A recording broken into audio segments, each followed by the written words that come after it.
নমস্কার বন্ধুরা, আজকে আমাদের হবে জ্যান্ত মাগুর দিয়ে কুমড়ো, ডগা এবং আলু দিয়ে পাতলা ঝোল।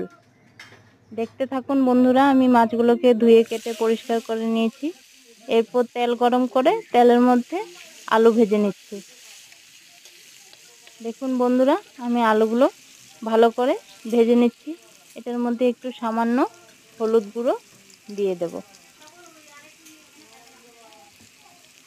হলুদ গুঁড়ো দিয়ে এগুলোকে একটু ভালোভাবে ভেজে নিচ্ছি।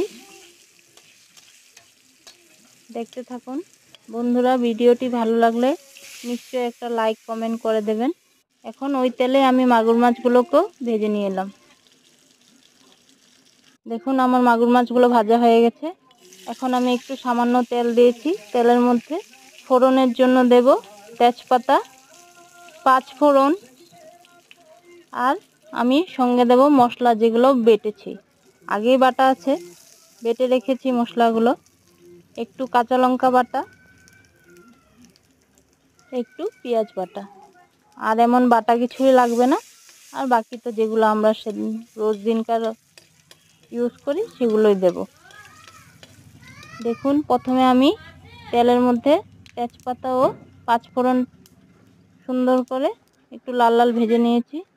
তারপর এই দেখুন পেঁয়াজ বাটার মধ্যে আমি হলুদ গুঁড়ো, জিরে গুঁড়ো, নুন সব ভালোভাবে একসঙ্গে নিয়ে নেব। মশলাগুলো একটা বাটিতে আমি নিয়ে নিলাম। মশলাগুলো একটু সিমের গুটি সিদ্ধ করে রেখেছিলাম, ওগুলো দিয়ে দেব ডাটা আলুর সঙ্গে।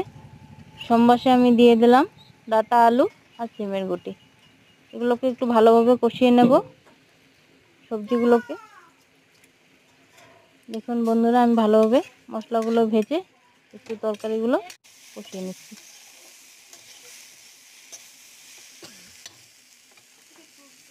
দেখতে থাকুন বন্ধুরা আপনারা।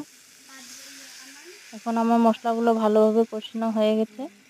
তারপর আমি গরম জল করে নিয়েছিলাম, আগেই জলটা ঢেলে দিলাম তরকারির মধ্যে।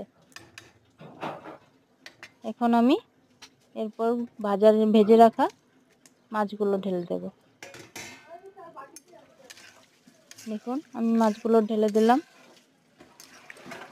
এখন একটু নাড়িয়ে নেব যাতে মাছগুলো সেদ্ধ হয়ে যায়। এখন একটু ঢেকে রেখে দেব মাছগুলো আর তরকারিগুলোকে একসঙ্গে। দেখুন আমার তরকারিটা হয়ে গেছে। কুমড়োর ডগা এবং